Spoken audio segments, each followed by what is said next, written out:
Google Play Store এ ৩ টি গুরুত্বপূর্ণ setting রয়েছে। আজকে আমি আপনাদেরকে দেখিয়ে দিব। সর্বপ্রথম আপনারা চলে যাবেন Google Play Store এ। তো আমি চলে যাচ্ছি Google Play Store এ। Google Play Store এ চলে আসার পরে উপরে আপনারা Gmail এর আইকন পাবেন। এই Gmail এর আইকনে ক্লিক করে দিবেন।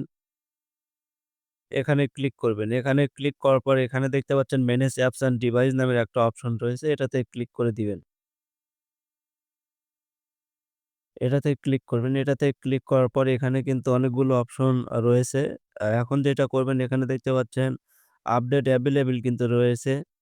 আপডেট অ্যাভেইলেবল এটার উপরে ক্লিক করে দিবেন। এটার উপরে ক্লিক করার পরে এখানে দেখতে পাচ্ছেন আপনাদের ফোনে যত অ্যাপস কিন্তু রয়েছে এখান থেকে কিন্তু অল আপডেট অল কিন্তু লিখা রয়েছে। আপডেট অল এ ক্লিক করে সমস্ত অ্যাপগুলা কিন্তু এখান থেকে আপডেট করতে পারেন অথবা এখান থেকে আপনারা চাইলে ইচ্ছামতো আপডেট করে নিতে পারেন।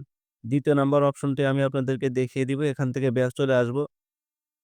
এখান থেকে ব্যাক চলে আসবো। আবারও আপনারা Gmail এর আইকনে ক্লিক করে দিবেন। এখানে,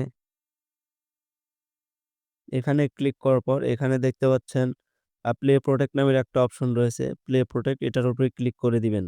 এখানে দেখতে পাচ্ছেন স্ক্যান কিন্তু লিখা রয়েছে। স্ক্যানে ক্লিক করবেন। স্ক্যানে ক্লিক করার পর এটা কিন্তু স্ক্যান হতে শুরু করবে। এখানে যদি কোনো ক্ষতিকর অ্যাপস থাকে তাহলে সে কিন্তু আপনাকে বের করে দিবে। তো পরবর্তীতে এখান থেকে আপনি রিমুভ করতে পারতেন। তো ৩য় নাম্বার যে অপশনটি রয়েছে এখান থেকে ব্যাক দিকে চলে আসবো। আবারও আপনারা Play Store এর Gmail এর আইকনের উপর ক্লিক করে দিবেন এখানে। এখানে ক্লিক করার পর নিচে দেখতে পাচ্ছেন সেটিংস এর কিন্তু আইকন রয়েছে।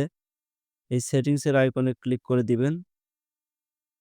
এটাতে ক্লিক করবেন। এটাতে ক্লিক করার পর নিচে একদম নিচে দেখতে পাচ্ছেন অ্যাবাউট নামের একটা অপশন রয়েছে। এটাতে ক্লিক করে দিবেন। তো আমি এটাতে ক্লিক করব। এটাতে ক্লিক করার পর স্ক্রল ডাউন করবেন, নিচের দিকে আসবেন। এখানে দেখতে পাচ্ছেন প্লে স্টোর ভার্সন কিন্তু লিখা রয়েছে এবং নিচে দেখতে পাচ্ছেন update play store. Update play store এটাতে ক্লিক করবেন। তাহলে ক্লিক করার পর এখানে দেখতে পাচ্ছেন গট ইট কিন্তু লিখা রয়েছে। যদি আপনারা এখানে ক্লিক করে দেন তাহলে কিন্তু আপডেটের যে ভার্সনটা রয়েছে সেটা কিন্তু আপডেট হয়ে যাবে। সো ভিডিওটা যদি ভালো লাগে অবশ্যই Facebook পেজটিকে ফলো করবেন এবং যারা আমার YouTube থেকে দেখছেন অবশ্যই সাবস্ক্রাইব করে সাথে থাকবেন। ধন্যবাদ সবাইকে।